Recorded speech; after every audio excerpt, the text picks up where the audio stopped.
Okay, so modern theater. As you see on the board notes here, you've got a list of names to know first. And it's just a handful of people that are very prominent in sort of the birth of modern theater. There are still several names thereafter in modern theater, but these were in the very beginnings of it and prevalent in pushing it to become what we know as modern theater. So let's look at the first one, and that is Richard Wagner. Now, Wagner is mostly known for opera, which, if you've ever heard the term Wagnerian opera, that's where it comes from. And he's actually most well known for his theory of Gesamtkunstwerk, which translated from the German means total art work or total art theater. And that sort of what that means is sort of taking the setting and the costuming and the acting and the dramatic, his sort of concept of the play, and so it goes into a unified whole. And that was not completely revolutionary. We know that Madame Vestris was doing that in the late 19th century, or mid to late 19th century anyway. And but he was doing this with opera, and also was paving the way for the director to be the strongest solid voice in the production. So he's very important in sort of the birth of the director and the growth of the director. Also in 1872, he built the Festival Theater in Bayreuth, the Bayreuth Festspielhaus, and that was very innovative in its architectural design. One of the cool things is it actually had air conditioning in it before we even knew how to do air conditioning. It was really sort of a airflow system where they'd suck air in from the outside, run it through the cellar so it would cool, and then have it forced back up through the seating units so it would sort of cool the whole auditorium down. And the Wagnerian curtain too, because curtains, as you know, go either this way, right, or they go up and down. His curtains were the first ones to do something like that. So very interesting in how he designed his theater. Also, the pit was underneath the stage, not out in front of it like we have it right now, the orchestra pit in front of the stage. No, it was actually down and underneath it. So what would happen is the music would come out from underneath the stage as the singing voices would come out, and they would meld together, as opposed to what we do now still to this day, whereas the pit's out here and the sound goes straight up and we're trying to sing through a curtain of sound. His didn't work that way. His sort of melded together in the audience into a unified sound of music and singing voice. So, brilliant man. Saxe-Meiningen is another man. Saxe-Meiningen himself, not necessarily that important in general, other than the fact that he funded this theater company. He became the Duke of Saxe-Meiningen and took the throne in 1866. His wife loved theater, so he immediately started changing the repertory of the court theater and took a personal interest in its affairs, and he made it tour, which is why it's so important. All right. But the real important person behind that was the manager of the director of the company that he brought in was Ludwig Kronek. And Ludwig Kronek was brilliant insofar as the director as a solid unifying force in the theater. And these people, the Saxe-Meiningen players, were known for advances in realism, historical accuracy in costumes and settings, and ensemble acting, which hadn't been happening at this point in time, remember, because of the star actor. How could you have an ensemble if you've got a star actor up there? They were like, no, it's got to be ensemble acting. This is the piece is a unified whole, so should the acting. So they did away with all that, and they did ensemble acting. And the important thing about this is that they traveled around Europe. So this new system, this new style, this new level of production got taken all over Europe, and people saw how good it was. It went even north so far as Russia, and some guy named Konstantin Stanislavski saw them and went, "This is how theater should be," and that was the spark of the Moscow Art Theater. We'll talk about that in a bit. Next person is Henrik Ibsen. Now, Ibsen was a writer who wrote predominantly in sort of a standard verse style until about the 1870s. He broke from it and started writing more realistic. His subject matter was often concerned with very taboo subjects, which is why a lot of them were censored and couldn't be shown on stage, like ghosts. He also wrote a play called A Doll's House. I'm sure you're familiar with that one. The Wild Duck, you're probably familiar with that. Enemy of the People, and so on and so forth. He started to write. He moved out of the realm of realism a little bit later with works like When We Dead Awaken and Peer Gynt, things like that. And that was interesting because that sort of gave a little bit of a influence to the non-realistic drama. All right, next person we're looking at is Adolf Appia. Appia was a designer.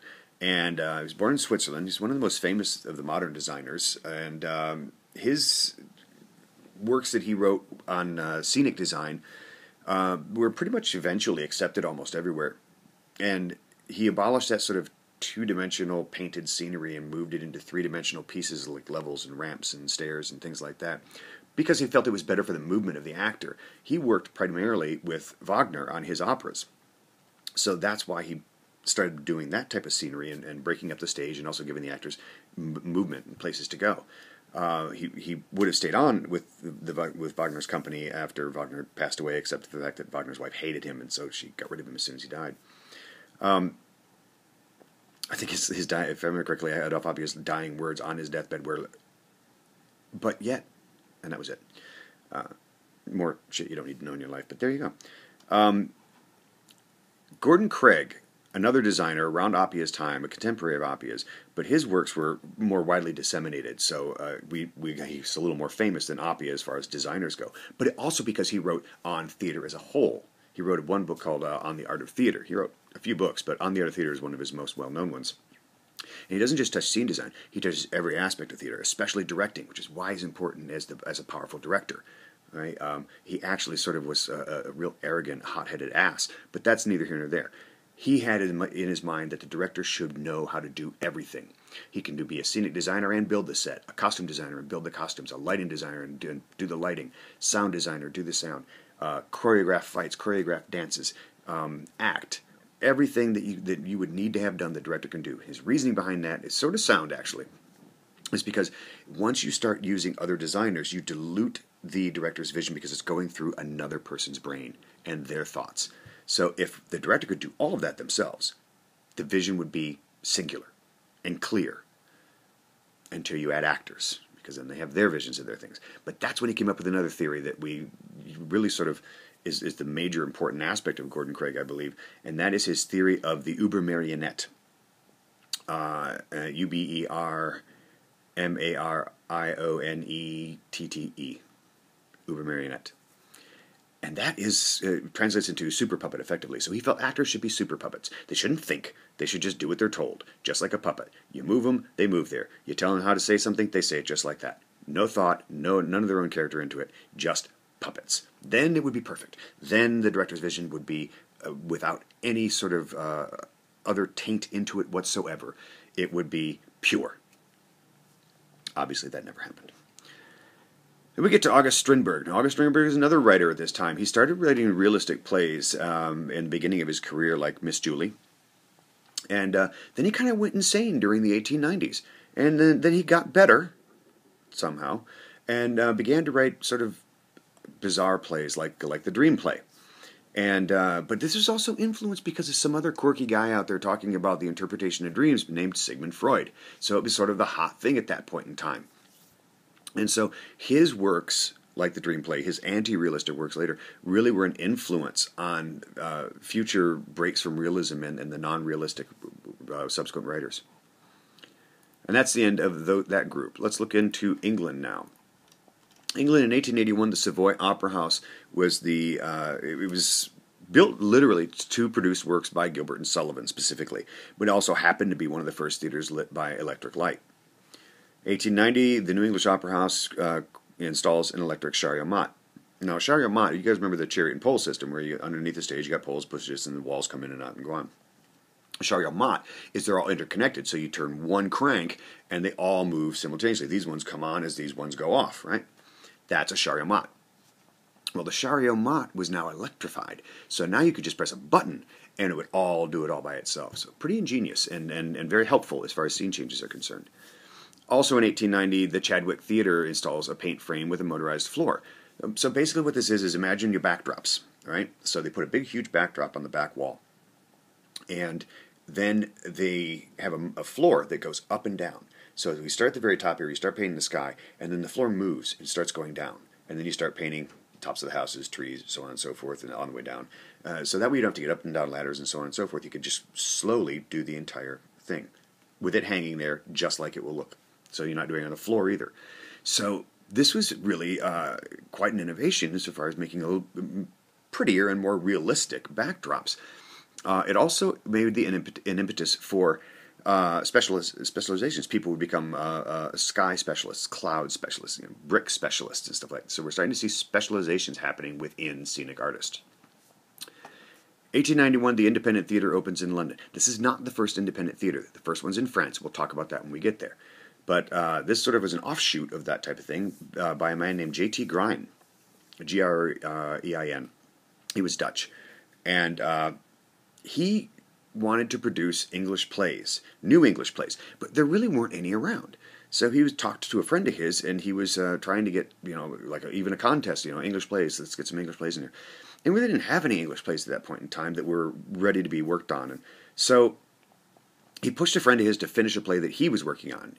In 1892, Widower's Houses was produced, and that launched the career of an unknown writer at the time by the name of George Bernard Shaw.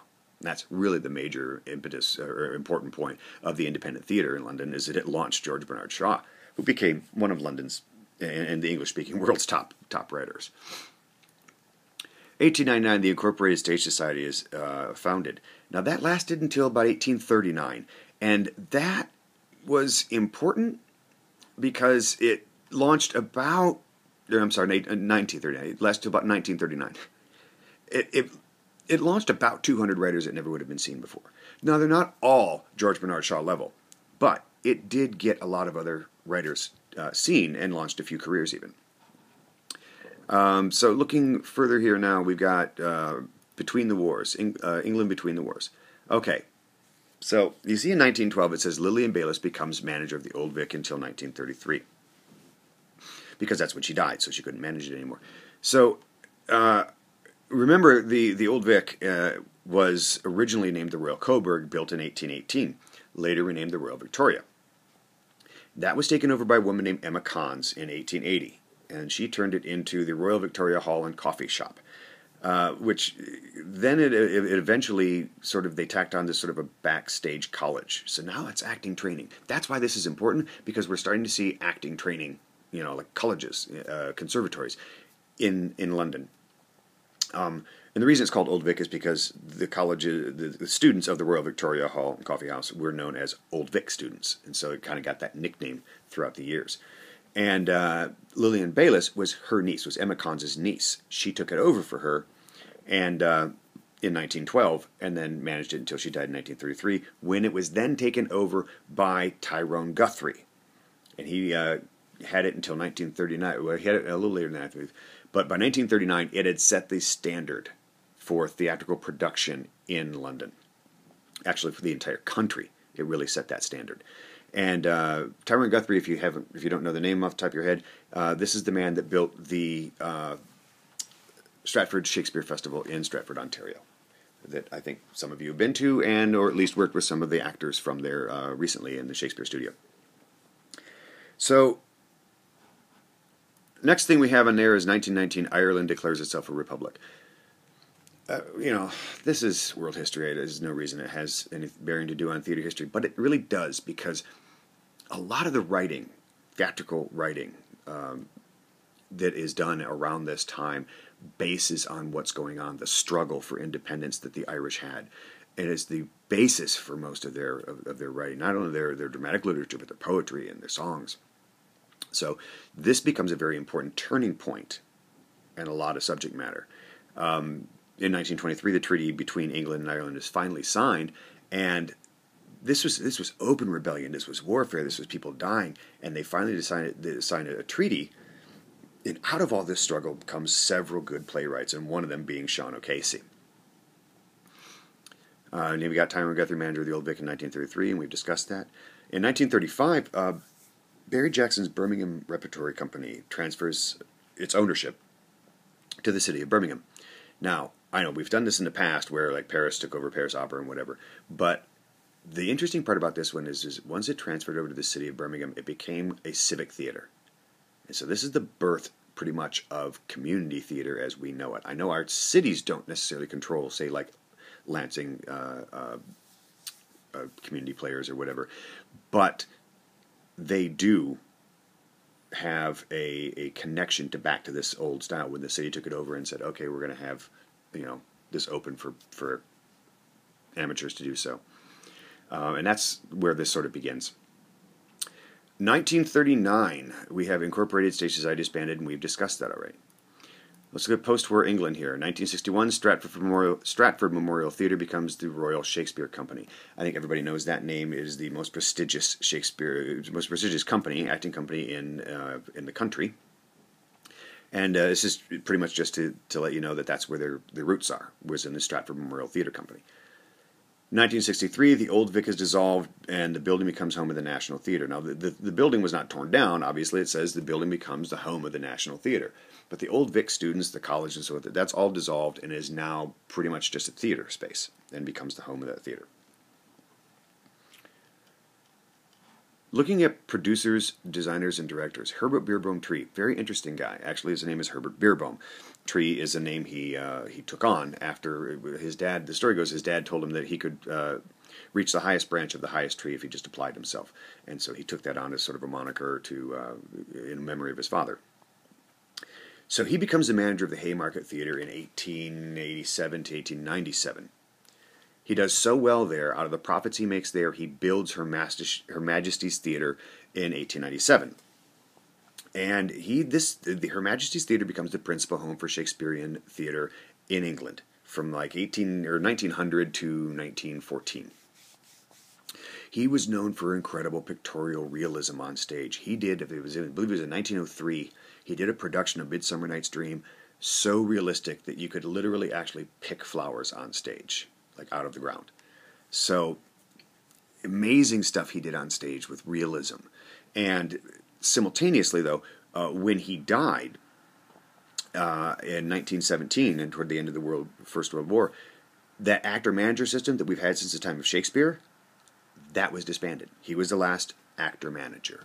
And that whole system now changed over to what we have now. And even at that point in time, too, spectacular pictorial realism had begun, that there at least, to be sort of phased out.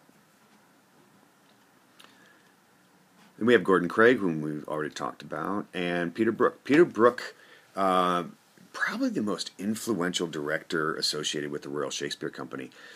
He did these really novel and imaginative approaches to his productions. I think I believe he did a production of Midsummer Night's Dream on trapezes, like in a circus. But it never really detracts from the text's poetic value, and it made him like the most effective and respected director of the age.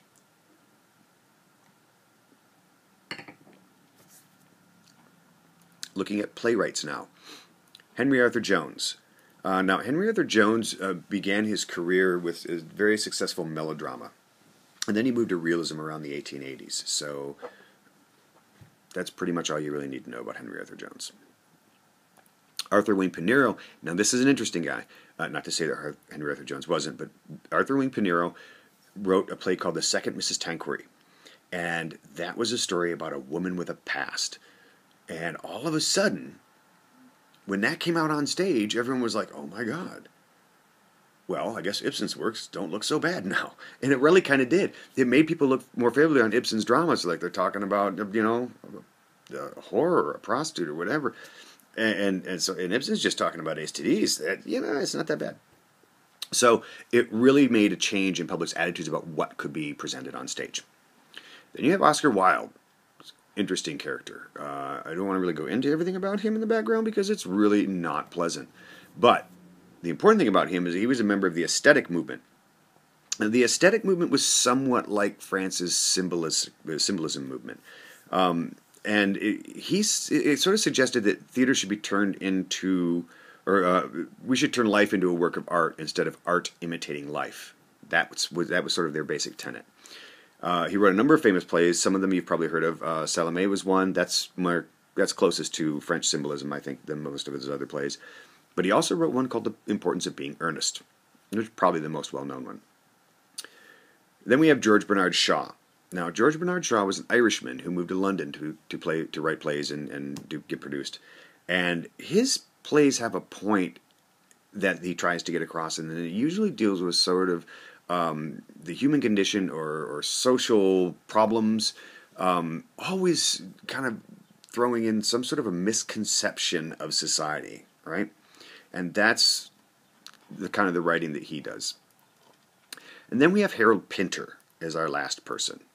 So Harold Pinter, his dramas are kind of strange. They're really sort of bizarre. His dramas usually involve this sort of strong conflicts between ambivalent characters who really kind of don't care either way. So, I mean, how can you have a strong conflict if your character kind of doesn't care either way? But they do. And they usually have these struggles for verbal or territorial dominance with each other. And the reason being is because each of them has their own version of the past and how it happened and what happened. And that's really the conflict, is their own version of what they think has gone on. His style, if you know both of these writers, I don't know, but his style would fall somewhere kind of between Chekhov and Beckett, if that works for you. Moving on to Ireland now. In 1898, the Irish Literary Society is formed. This is kind of Ireland's first indigenous drama at this point. But at the same time, another group, the Ormond Dramatic Society, forms as well. And they soon unite to form the Irish National Theatre Society, of which a woman who was an actress and kind of came between Dublin and England was convinced to go back to Dublin to join up with this and help them out. A woman by the name of A.E.F. Horniman. She comes back and helps out, and she purchases a building, which she then gives to this theater society to create the Abbey Theatre in 1904. And she gives them approximately 10 years, lease-free, for them to get on their feet. Playwrights of the time, William Butler Yeats, also a very well-known poet. So he was one of the founders of the Irish Literary Society. He wrote about 30 plays between 1892 and 1938, roughly. And a lot of his work is very sort of French symbolism. And he, like around 1910 or so, he came under the influence of Japanese no drama. So his work kind of fluctuates as to what it's really like. But one of the more well-known playwrights. Then you have John Millington Synge. Synge wrote plays like Riders to the Sea, Playboy of the Western World, all dealing with the repressive life and the sort of urge towards joy and freedom. That's kind of what he was focusing on. Remember what I said about that civil war, that sort of rebellion against England to become independent. Our playwrights now start writing about the struggle and about the struggle of daily life in Ireland and so on and so forth. This is the kind of stuff we're talking about. And then we have Sean O'Casey. And Sean O'Casey is probably the most important dramatist of post-war Ireland. And his plays deal with rebellion and its effects on lives of ordinary people. He wrote Juno and the Paycock and The Plough and the Stars and several others. But all right, so moving on to Germany. This is a long section. We're trying to get through it as quick as we can. Germany, 1883, the Deutsches Theater opens in Germany, headed by Josef Kainz. Okay,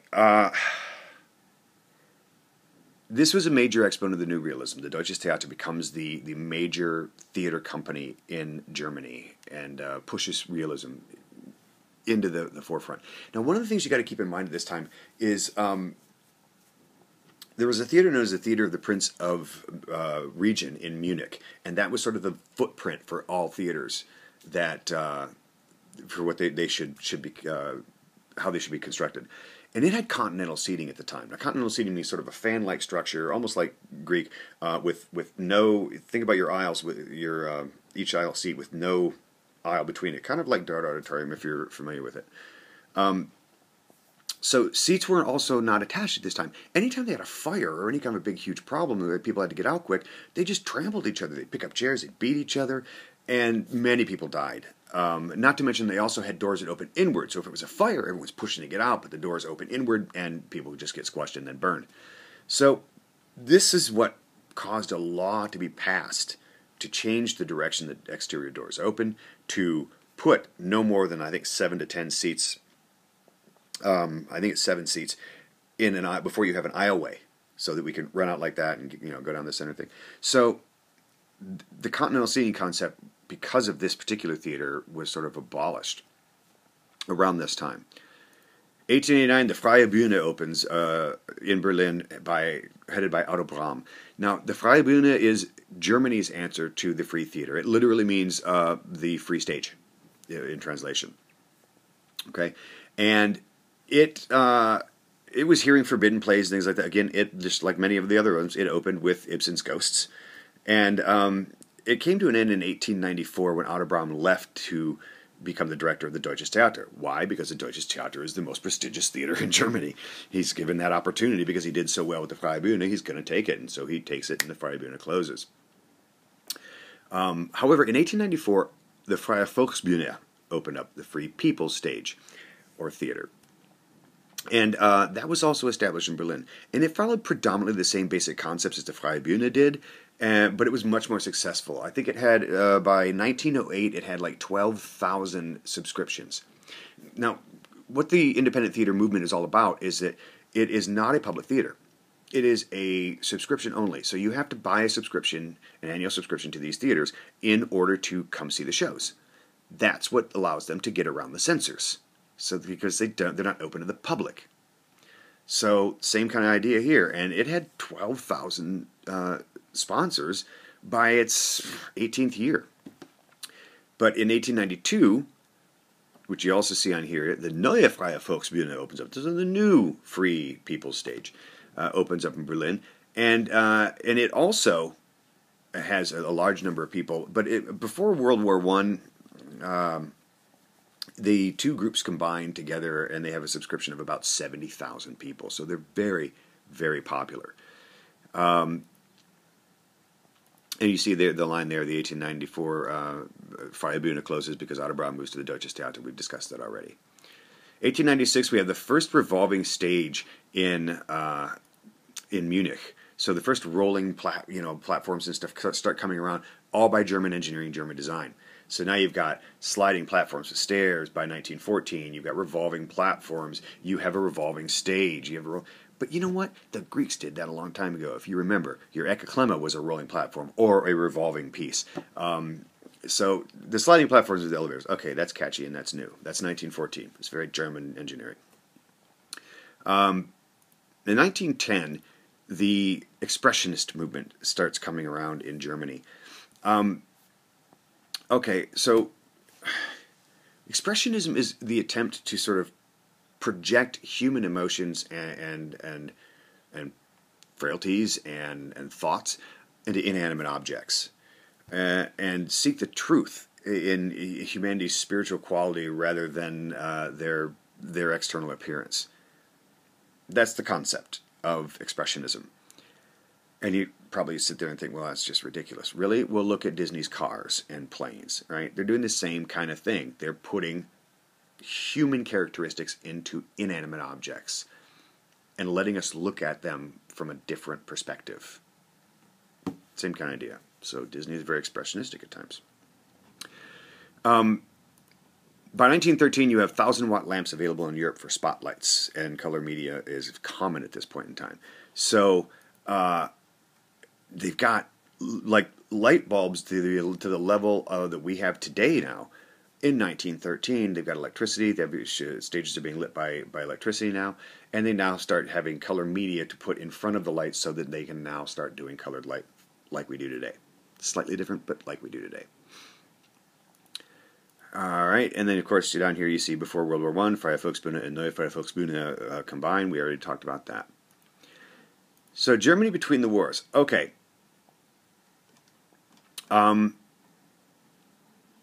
Epic theater emerges due to a guy by the name of Erwin Piscator.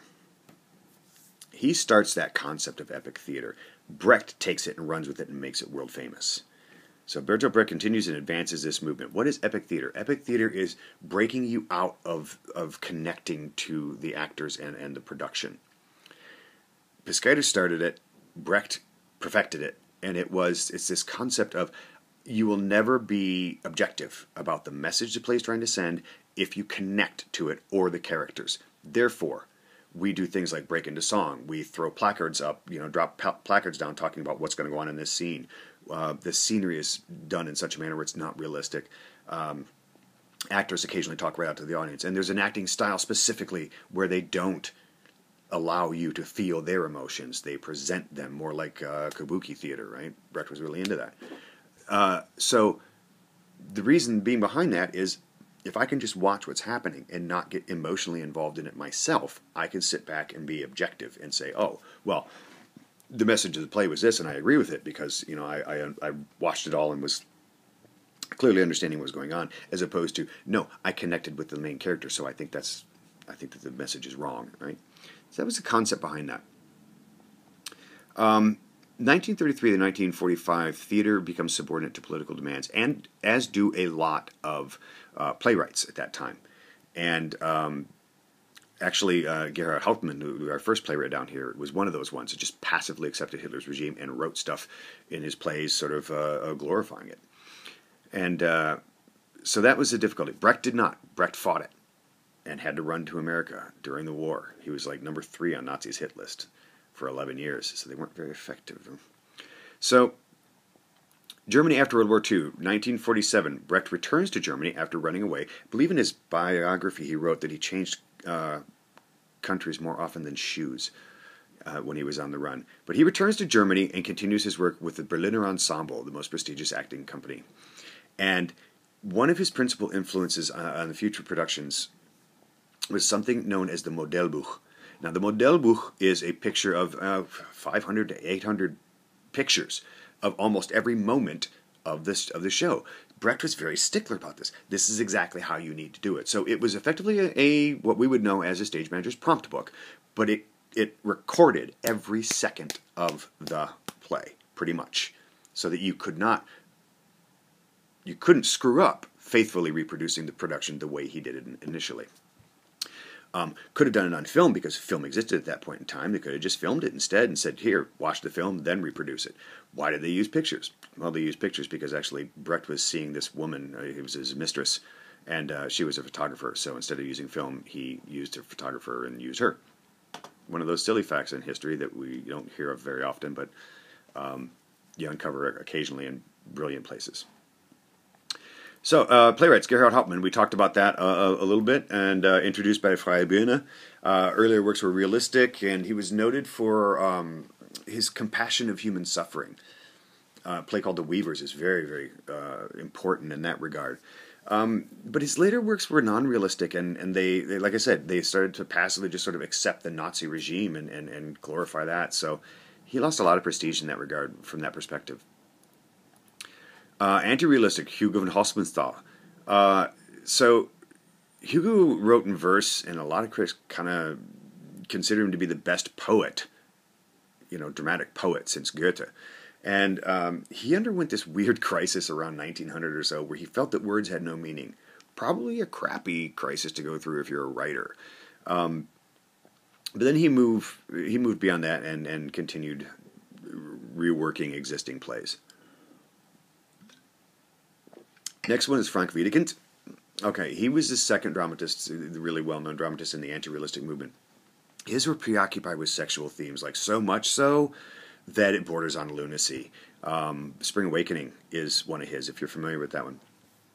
But he really had a lot of influence on expressionists and very, very stylistic movements.